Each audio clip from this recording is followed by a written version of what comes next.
क्या हाल है यारों। चैनल पर एक बार फिर खुशामदीद। अगर आप आर्मी हैं, अगर आपने कभी भी जिंदगी में बीटीएस का एक गाना भी सुना है, या अगर आप बस 2026 में इस दुनिया में मौजूद हैं, तो आपको पहले से पता है कि म्यूजिक की दुनिया में कुछ बहुत बड़ा हो गया है। बीटीएस, वो 7 सितारे जिन्होंने पूरी दुनिया को अपनी मौसीकी का दीवाना बना दिया, बाज़ाब्ता तौर पर वापस आ गए हैं। और ये कोई आम वापसी नहीं है, ये एक तूफान की तरह वापसी है। नया एल्बम, रिकॉर्ड तोड़ कॉन्सर्ट, वर्ल्ड टूर और मैगजीन कवर जो अभी तक इंटरनेट पर छाए हुए हैं। तो आज हम 2026 के सबसे बड़े म्यूजिक कमबैक की पूरी कहानी बयान करेंगे। अपना खाना पीना ले आएं, आराम से बैठ जाएं, क्योंकि ये वीडियो लंबी है और यकीन माने हर एक लम्हा देखने के काबिल है। हिस्सा 2, बीटीएस कहाँ गए थे, मिलिट्री सर्विस की पूरी कहानी। कमबैक की बात करने से पहले आए थोड़ा पीछे चलते हैं, उस वक्त जब सब कुछ रुक गया था। जो दोस्त नहीं जानते उनके लिए बता दूं कि जनूबी कोरिया में हर सेहतमंद मर्द के लिए फौजी खिदमत लाजमी है, और बीटीएस के अरकान भी कोरियाई शहरी होने की वजह से इससे मुस्तस्ना नहीं थे। 2002 से शुरू होकर RM, Jin, Suga, J Hope, Jimin, V और जंगकुक एक एक करके फौज में शामिल होते गए। इसका मतलब था कि बीटीएस बतौर ग्रुप तकरीबन 4 साल के लिए रुक गए। दुनिया भर के आर्मी के लिए ये वक्त बहुत जज्बाती था। वो लोग जिन्होंने बीटीएस की मौसीकी में सुकून पाया था, जिन्होंने मुश्किल वक्त में उनके गानों को अपना सहारा बनाया था, उन्हें इंतजार करना पड़ा। लेकिन बीटीएस ने इस अरसे में भी फैंस से राब्ता रखा, अपडेट्स के जरिए, सोलो प्रोजेक्ट्स के जरिए और प्यारी प्यारी मैसेजेस के जरिए। और जब 2024 और 2025 में अरकान फौजी खिदमत मुकम्मल करके वापस आना शुरू हुए, तो पूरी फैंडम में जोश और खरोश का एक तूफान आ गया। हर किसी के दिल में एक ही सवाल था, ये सब कब इकट्ठे वापस आएंगे? और 2026 के शुरू में आखिरकार ये सवाल का जवाब मिला। हिस्सा 3, एल्बम अरिरंग, नाम का मतलब और पैगाम। 20 मार्च 2026 को बीटीएस ने अपना 5वां स्टूडियो एल्बम अरिरंग रिलीज किया। इस नाम के पीछे एक गहरी कहानी है। अरिरंग कोरिया का एक कदीम रिवायती लोकगीत है जो सैकड़ों साल पुराना है।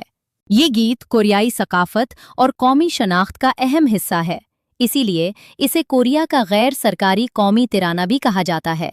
बीटीएस ने अपने कम बैक एल्बम का नाम अरिरंग रखकर एक बहुत ताकतवर पैगाम दिया कि हम अपनी जड़ों की तरफ वापस आए हैं। हम नहीं भूले कि हम कौन हैं और कहाँ से आए हैं। एल्बम में ज़ाती तरक्की, सकाफती ताल्लुक, अपने आप को खोने और फिर पाने की कहानी बयान की गई है। ये एक बहुत दिल से बनाया गया प्रोजेक्ट है और इसे सुनते वक्त ये महसूस होता है। एल्बम रिलीज होने से पहले ही 40 लाख से ज़्यादा प्री ऑर्डर्स आ गए। ये तादाद बताती है कि दुनिया बीटीएस को कितना मिस कर रही थी। नाकदीन ने फौरी तौर पर इसे बीटीएस के करियर का सबसे बामानी काम करार दिया। ये सिर्फ मौसीकी नहीं थी, ये 7 ऐसे इंसानों का पैगाम था जो बड़े हुए, सोचा, महसूस किया और कुछ सच कहने के लिए वापस आए। हिस्सा 4, सिवल में कम बैक कॉन्सर्ट, तारीख रकम हो गई। एल्बम के ठीक अगले दिन 21 मार्च 2026 को बीटीएस ने एक ऐसा कॉन्सर्ट किया जिसे इस दहाई का सबसे जज्बाती म्यूजिक लम्हा कहा जा रहा है। बीटीएस द कमबैक लाइव अरिरंग, सीवल के तारीखी ग्वांगह्वामुन स्क्वायर में, और पसमंजर में कोरिया का शानदार तारीखी महल ग्योंगबुक-गुंग था। स्टेज का डिज़ाइन एक तस्वीरी फ्रेम के तस्वुर से मुतासिर था, जो माजी को इज्जत देता है और हाल को मनाता है। सिर्फ 22,000 खुशकिस्मत फैंस को अंदर जाने का मौका मिला, लेकिन बाहर तकरीबन 2.5 लाख लोग जमा थे। ये जनूबी कोरिया की तारीख का सबसे बड़ा अवामी कॉन्सर्ट बन गया। और दुनिया के बाकी सब लोगों के लिए नेटफ्लिक्स ने पूरे कॉन्सर्ट को दुनिया भर में लाइव स्ट्रीम किया। इस कॉन्सर्ट की डायरेक्शन हेमिश हैमिल्टन ने की, जो सुपर बोल, हाफ टाइम शो और ऑस्कर्स जैसे आलमी इवेंट्स के मशहूर डायरेक्टर हैं। जब ऐसा शख्स आपका कॉन्सर्ट डायरेक्ट करे तो समझ जाएं कि मामला कुछ और ही सतह का है। 4 साल के बाद इन 7 को एक स्टेज पर देखकर लाखों लोग रो पड़े। खुशी के आंसू, जज्बात के आंसू, वो आंसू जो तब आते हैं जब कोई बहुत खास चीज आपकी आंखों के सामने हो रही हो। हिस्सा 5, नेटफ्लिक्स डॉक्यूमेंट्री और मीडिया कवरेज। बीटीएस ने सिर्फ एल्बम और कॉन्सर्ट पर ही नहीं रुके। 27 मार्च 2026 को नेटफ्लिक्स ने बीटीएस द रिटर्न नामी डॉक्यूमेंट्री रिलीज की। ये डॉक्यूमेंट्री आपको पर्दे के पीछे ले जाती है। आप देखते हैं कि अरकान किस तरह दोबारा मिले, कैसे रिहर्सल की, कैसे रिकॉर्डिंग हुई और कैसे वो सालों बाद दोबारा स्पॉटलाइट में कदम रखने के लिए तैयार हुए। ये बहुत हकीकी, बहुत सच्ची और बहुत दिल को छूने वाली डॉक्यूमेंट्री है। अगर आपने अभी तक नहीं देखी तो ये वीडियो खत्म होते ही फौरन देखें। इसके अलावा रोलिंग स्टोन मैगजीन ने अपने मई 2026 के पूरे शुमारे को बीटीएस के लिए वक्फ किया और पहली बार उन्होंने एक नहीं 8 मुख्तलिफ कवर बनाए, एक ग्रुप कवर और हर रुकन का अलग कवर। ये वो सकाफती असर है जो बीटीएस ने पूरी दुनिया पर डाला हुआ है और ये साबित करता है कि वो सिर्फ एक म्यूजिक ग्रुप नहीं, एक आलमी तहरीक है।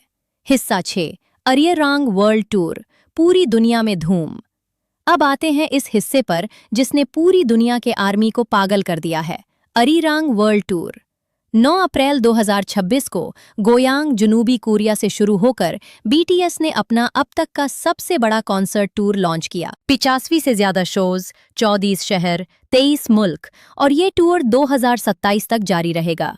स्टेज का डिजाइन 360 डिग्री है, यानी हर समत बैठे हुए फैंस को मुकम्मल और शानदार एक्सपीरियंस मिलता है। हर खित्ते में कोरिया, अमेरिका, यूरोप, लातीनी अमेरिका टिकटें चंद घंटों में सोल्ड आउट हो गईं। माहिरीन का कहना है कि बीटीएस के इस कम बैक का मुआशी असर टेलर स्विफ्ट के एराज टूर के करीब पहुंच सकता है, तकरीबन $2 बिलियन तक। ये सिर्फ कॉन्सर्ट टूर नहीं, ये एक मुआशी वाकया है। जो फैंस टिकट ले पाए उनके लिए ये एक ऐसा लम्हा है जो वो सारी जिंदगी याद रखेंगे। हिस्सा 7, आउट्रो और कॉल टू एक्शन। तो दोस्तों, ये थी 2026 के सबसे बड़े म्यूजिक कमबैक की पूरी दास्तान। बीटीएस तकरीबन 4 साल के लिए गए, अपने मुल्क की खिदमत की, अपने आप को पहचाना और एक ऐसे एल्बम के साथ वापस आए जिसने रूह को छू लिया, एक ऐसे कॉन्सर्ट के साथ जिसने तारीख रकम की, एक ऐसी डॉक्यूमेंट्री के साथ जिसने आंसू निकलवाए और एक ऐसे वर्ल्ड टूर के साथ जो पूरी दुनिया में अपने निशान छोड़ रहा है। अगर इस वीडियो ने आपको याद दिलाया कि आप बीटीएस से प्यार क्यों करते हैं, या अगर आप पहली बार उनके बारे में जानें, तो प्लीज़ इस वीडियो को लाइक करें क्योंकि ये चैनल के लिए वाकई बहुत अहम है। कमेंट में बताएं आपका ऑल टाइम फेवरेट बीटीएस गाना कौन सा है और क्या आप अरिरंग वर्ल्ड टूर जा रहे हैं। हर कमेंट पढ़ूंगा। सब्सक्राइब जरूर करें ताकि कोई वीडियो मिस ना हो और इस वीडियो को हर आर्मी दोस्त तक शेयर करें। अगली वीडियो तक ख्याल रखें अपना, मोहब्बत फैलाते रहें और याद रखें बीटीएस वापस आ गए और दुनिया पहले से बेहतर जगह है। मिलते हैं अगली वीडियो में।